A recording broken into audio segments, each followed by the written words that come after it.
Hello, students. Welcome to the third lecture of our series of video lectures on animal cell culture technology. This is Dr. Joyjyoti Das, Assistant Professor of Biotechnology at Adamas University. Let me take you to the third lecture of our series, which deals with the various tools and techniques of animal cell culture, specifically the facility that is required, including the architecture, the equipment, and the basic methods, which includes the safety protocols that you need to abide by while performing animal cell culture. So what we are going to essentially learn through this video lecture is about the essential components of a cell culture laboratory. And as I said, the safety measures, the basic equipment that you would find in a cell culture laboratory, and the various culture vessels that are used for routine culture of cells and assays of uh, animal cells, the sterilization procedure that is followed in animal cell culture laboratory, and uh, initiation of a primary culture. So physically, what steps you need to follow to isolate cells from a tissue, living tissue, and culture it in the laboratory, and how you can disintegrate the tissue and further subculture the cells that you have uh, taken out from an organism. So first, let us get acquainted with the various facilities that should be there in an animal cell culture laboratory. And at the outset, I want to mention that uh, animal cell culture facility requires much more sophistication and uh, many more safety precautionary measures compared to that of a microbial cell culture facility. And washing is definitely going to be an important step before you start your animal cell culture. So there should be adequate washing facility, which means there should be a basin inside the cell culture uh, room. And of course, cell culture needs a dedicated room. Animal cell culture will definitely require a dedicated room, and preferably it should be air conditioned. So freshwater supply and disposal of wastewater facility should be available, because often you will be needing to wash your glassware and other equipment, and which is why a sink is mandatory for an animal cell culture facility. So there should be space for a distillation unit for the supply of distilled and double distilled water or deionized water, uh, as the need might be. There should be a working table, sink or wash basin for apparatus or equipment, and the washing should be acid and alkali resistant. The washing area should be alkali acid resistant, because you might be needing to use acids for cleaning of glassware from time to time. And after washing the glassware and other instruments, you need to dry them as well. So you should dry them. So you should preferably have an oven for drying up washed utensils or used washed glassware. And then you should have a facility or a cupboard like facility for storing those dried glassware. And the entire area should be as dust free as possible. So, what other facilities should be there? There should be a space for preparation of media. Because remember that when we used to culture uh, microbial cells, we used to prepare a media called as nutrient broth, or we used to prepare agar plates for culturing uh, microorganisms. But for animal cells, we will be requiring liquid media only. And so there should be a space to prepare that media. Okay. And often you can also purchase prepared media from the company. And I'm going to talk about that in my next video lecture, which will deal mainly with cell culture media and cell culture contamination. So therein, I'll elaborate on this topic. So apart from space for media preparation, what else do you require? You require a facility for sterilization. So that includes what? That includes uh, definitely an autoclave. And you might have the autoclave in one corner of your lab, or you can have a separate room for autoclaving.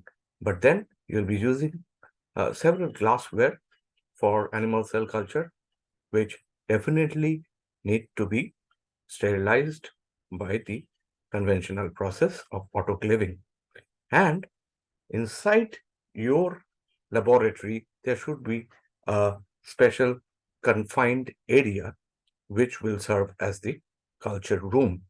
And that culture room will have your biosafety cabinet wherein you will perform the culture of animal cells. So let us look now at other equipments that should be present. And of course, you should have a well-equipped observation area inside your culture room itself. And that observation area should contain your microscope, and it should also be equally dust-free and contamination-free, because from time to time, you have to observe the cells in your flask to check for confluence, and if required, you have to passage them for routine maintenance. And you will also be needing to count cells under the microscope while you use them for a particular experiment. So for all that, you require a well-equipped, at least an inverted light microscope, so that you can be able to perform these operations. So now let's look at this particular slide wherein I have provided the various essential equipment that you would definitely find in any cell culture laboratory.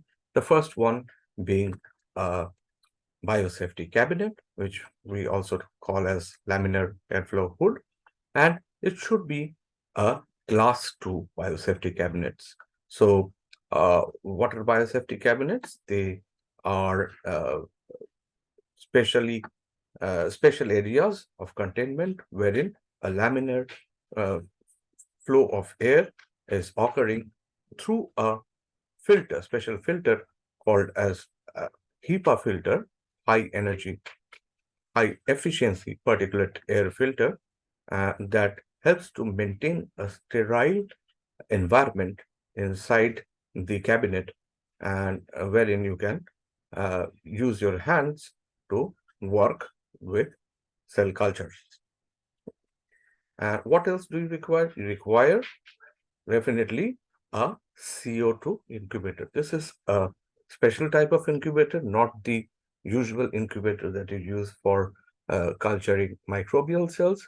This is also a storage incubator, as in where you will place your cell culture containers, but then it is infused with carbon dioxide from time to time. Again, I'll discuss the essence of carbon dioxide in an animal cell culture in a separate lecture when I talk about cell culture, media, and its components. What else would you require? You would require uh, a media filtration unit. So that will again be covered in my next lecture. And you will require a microscope and a centrifuge. So why do you require a centrifuge? Because you have to collect cells often. So for collecting cells, you have to spin them down from the suspension and uh, take it for subculturing or for performing an experiment. What else do you require? You require a water bath in which you can thaw samples. Okay, thaw samples and reagents that you will be storing in low temperatures or ultra low temperatures. Uh, and for that, you also require refrigerators and freezers for storing chemicals, reagents, media, etc. Antibodies, all that are required for animal cell culture, and you need proper storage facility. So, what would you culture your animal cells in? So, the conventionally used systems for cell culture are your tissue culture flasks that you can see in this figure. So, they come in various sizes. Uh, so, what it essentially is it is made up of a polymer material, a plastic, and it has a neck on which a cap is fit, and on the mouth of the cap, there are usually pores uh, for exchange of gases, but then there's a filter in the mouth as well, so that contaminated air cannot enter. So these flasks are used for routine maintenance of cell culture. And we will see where the cells attached in this flask in later slides. So other than that, for experiments, for assays, you would require culture plates, and they come in different sizes. So these being 6 well plates, and these are 12 well plates, these are 48 well plates, and these are 96 well plates. And 96 well plates are often used for techniques such as ELISA or cytotoxicity assays. We are going to talk about that as well in in a different lecture. And then there are cultured chambered slides for culturing cells, so that you can culture and directly put these slides under the microscope and watch how the culture is progressing. You can take time-lapse images of these cells, and you can follow the division or migration and perform various uh, basic science research assays. Okay. So what are the basic aseptic conditions? So again, keep in mind that as in microbiology, maintaining aseptic condition is very essential for animal cell culture. Okay, and animal cells are prone to getting contaminated with uh, uh, various microorganisms present in the environment, because the media they grow in are is very attractive for microorganisms in the environment. So we are going to see the composition of media in our next lecture. But as of now, let's discuss some basic aseptic conditions. So if you're working on a bench, you need to use a Bunsen flame to heat the air surrounding the Bunsen, as you would do in microbiology. But uh, there's a high chance of contamination. So it's best to use a class 2 biosafety cabinet. You have to swab all bottle tops and necks with 70% ethanol. So that is a very basic prerequisite. Like, you have to clean the space of the workstation before you start work with the usual 30-minute or 40 minutes UV exposure, and uh, swabbing with uh, alcohol, 70% ethanol. So all the objects that you're keeping inside your laminar airflow hood for cell culture should be surface sterilized with 70% ethanol as well as UV. And you should flame all bottlenecks and pipette by passing very quickly through the hottest part of the flame. You should avoid placing caps and pipettes down on the bench, because that might lead to contamination. And you should clean up spills immediately and always leave the workplace neat and tidy. Otherwise, the media that you have spilled will attract contamination and hamper the next person's work. So again, in this slide, you can see certain basic precautions that you need to follow while working in an animal cell culture laboratory. Okay, and I have discussed many of these already. So now let's come to the methods, various methods of sterilization. So the various methods of sterilization that used for sterilizing different components or different uh, uh, like reagents used in cell culture are different, and they range from dry heat or steam sterilization as in autoclaving to filtration, which we will use to sterilize animal cell culture media. Yes, so in my next lecture, I'm going to tell you exactly why animal cell culture media cannot or should not be autoclaved, and instead they should be filtered. Okay, so you can see in this table that dry heat sterilization, which you can perform if you have a hot air oven.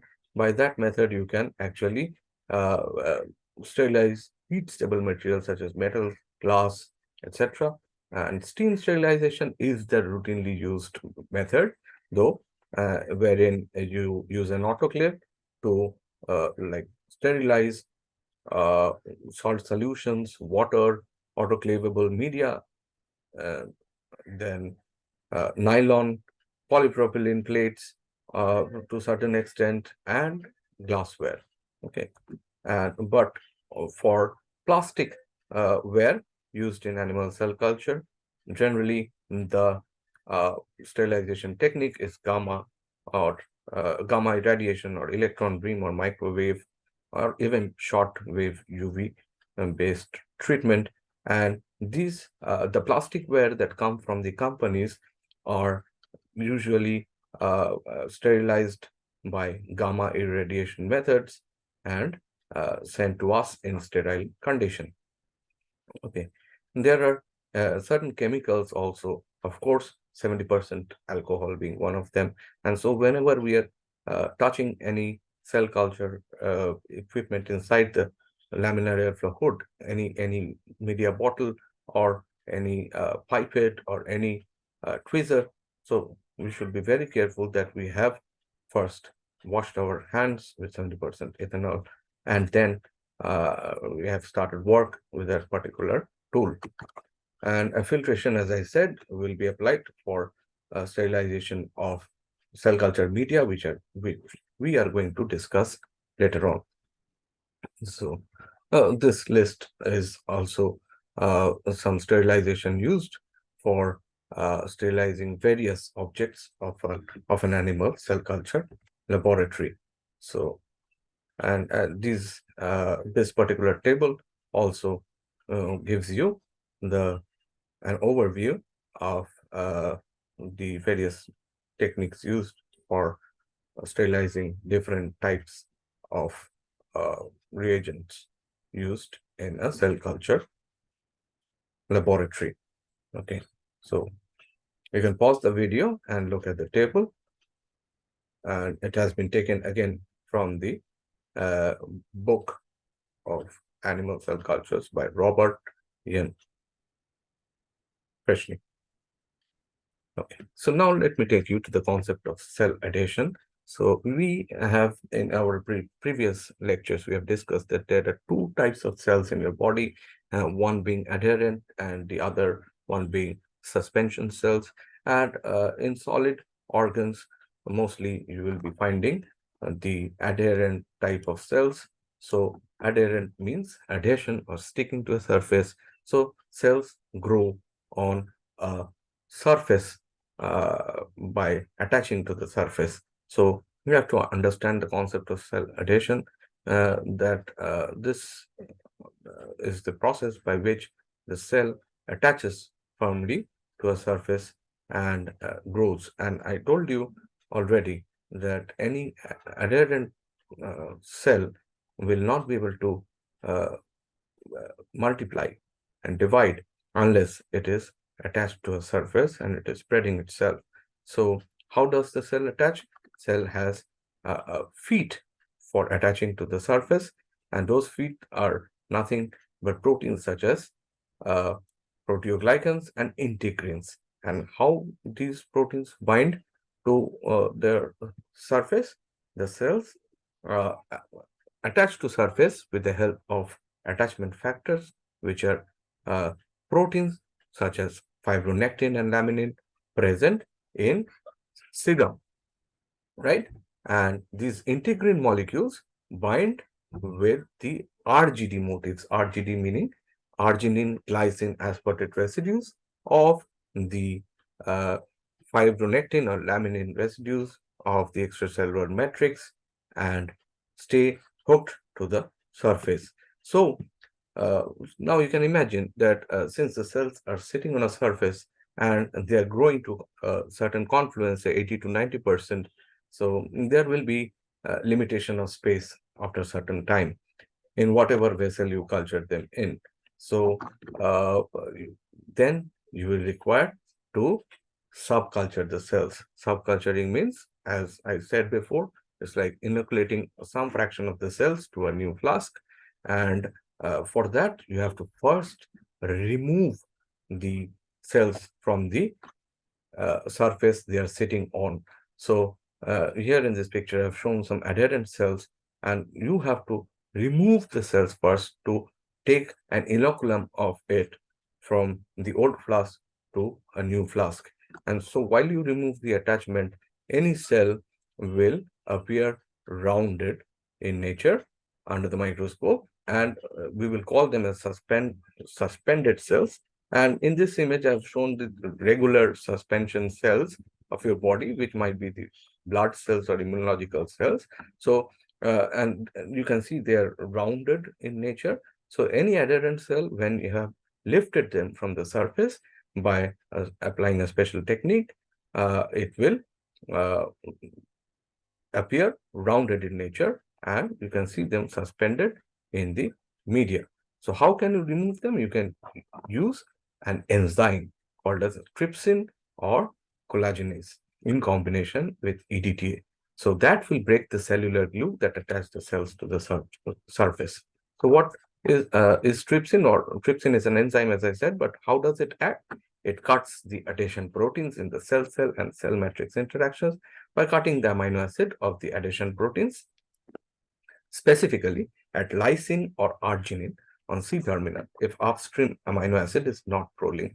So if the next amino acid in line is not proline, then trypsin will cut the protein-protein interaction, will break the protein-protein interaction and cut the amino acid of the adhesion protein specifically at lysine or arginine residues. Okay, and calcium and magnesium from the cell surface will not allow the trypsin to hydrolyze specific peptide bonds. The principal reason of using EDTA along with trypsin is to remove the cell-cell adhesion. So we know EDTA is a good metal chelator, and so it will scavenge the calcium and magnesium ions present in the solution, which help in adhesion of cells. And once EDTA have intercalated the calcium and magnesium, the trypsin will be free to act and cleave the attachment points of the cell with the surface, and the cells will get lifted off and appear spherical or rounded. So, if we were to summarize the process of subculturing of adherent cells in the form of a flowchart, it would be like this. So cells will be cells will be growing in certain media, and media will definitely have certain attachment factors that will help, which are nothing but proteins, and that will help the cells to bind to the substrate. We are going to discuss that in our next lecture. So that media, while subculturing, needs to be discarded using a pipette, and then the cell should be washed with uh, a very commonly used solvent in cell culture, which is phosphate buffered saline. And phosphate buffered saline should be free of calcium or magnesium ions. So it is made up of basically sodium salts and some potassium salts and chloride ions.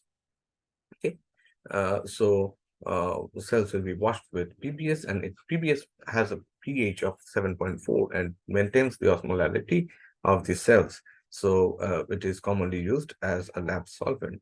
So once you have washed the cells with PBS, you will add the trypsin added EDTA solution that comes in the prepared condition from the company, and you will incubate the plate at 37 degrees Celsius for 3 to 5 minutes in that condition. the plate or the flask, whatever culture vessel in which your cells are, incubate that at 37 degrees, because trypsin will act best at 37 degrees Celsius. And if you have allowed it to act for 3 to 5 minutes, you will see that the spread cells have sort of rounded up, but they are still attached to the surface. So then you tap the culture vessel on the floor of the laminar hood, and the cells get dislodged.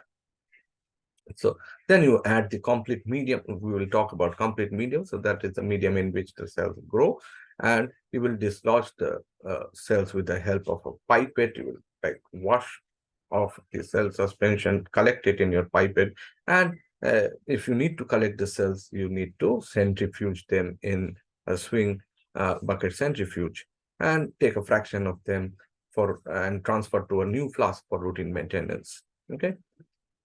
So depending on whether you're using a small volume flask or a big volume flask, you will add requisite amount of media.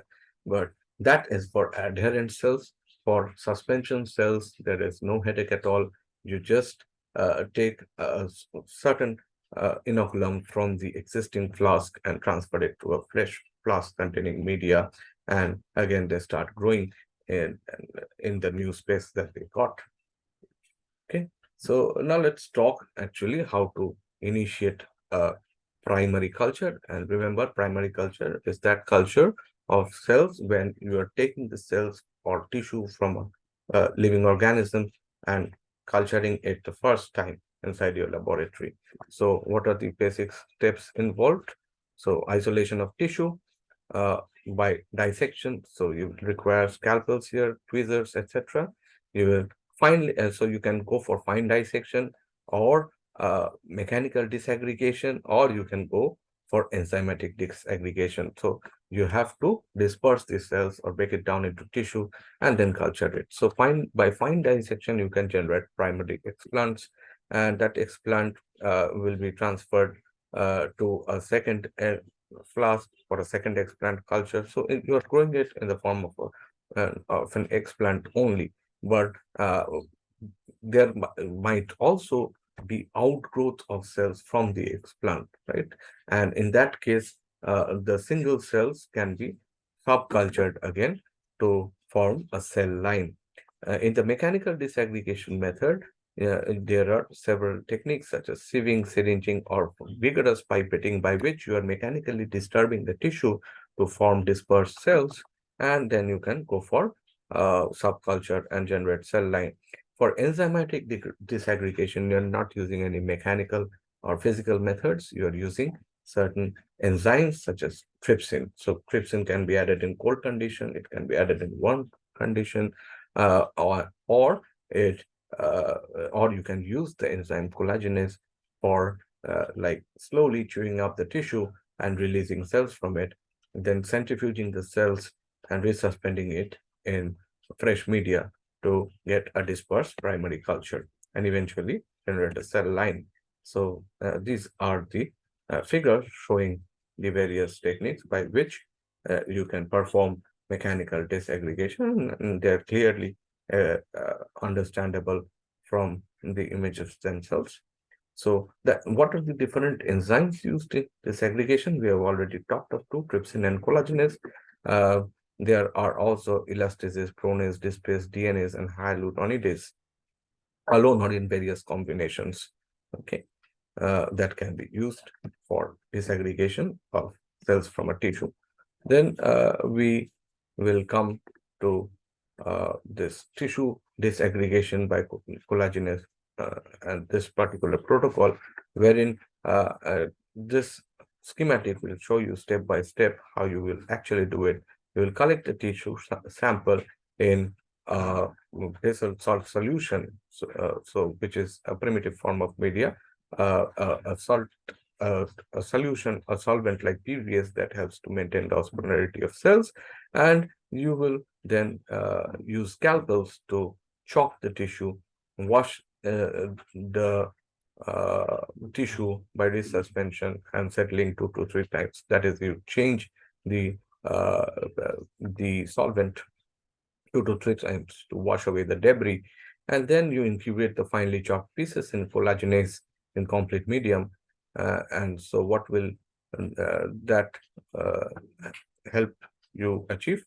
That will help to disperse or loosen the tissue, and then you will disperse the cells from the loosened tissue by gentle pipetting and transfer to a tube wherein you'll again allow the cells to settle. You will wash it, and you will resuspend the pieces in growth medium and seed flask, or you can collect the supernatant from here, uh, which will contain the cells. You will centrifuge them and then resuspend the cells in growth media and transfer them to new flask. Okay, so these two procedures talk about the warm trypsin and cold trypsin trypsinization procedure, wherein you can use a pre-heated trypsin at 37 degrees Celsius and to like uh, to disintegrate your tissue, but you should remove the cells every half an hour, and the cells should be removed by centrifugation and neutralized with serum in medium. But if you're using the cold method of trypsinization, then you are incubating them for a long time, and you don't need to remove the trypsin or the cells from time to time. So in primary explant culture, again, there's you can use the other method wherein you will transfer an explant to the culture dish, and from there the cells will migrate away from the explant, forming a dispersed cell culture. So in that case, you can collect the tissue sample in again a basalt salt solution such as PBS. You can chop it, wash it by resuspension, transfer it to a flask with a pipette, incubate overnight, and then you add volume. So once you are seeding the explants into the uh, flask, you initially you need to add a small amount of media, and so that the explants don't come off the surface and they attach to the surface, stay attached to the surface. So after incubating for like 24 to 48 hours, you'll see that cells have migrated away from the explant onto the surface of the culture vessel. Then you can make the volume up to the usual volume that is used in cell culture flasks, because the cells have now themselves migrated away from the tissue and formed a dispersed cell culture and attached to the surface. So alternatively, you can use the collagenase method for tissue disaggregation.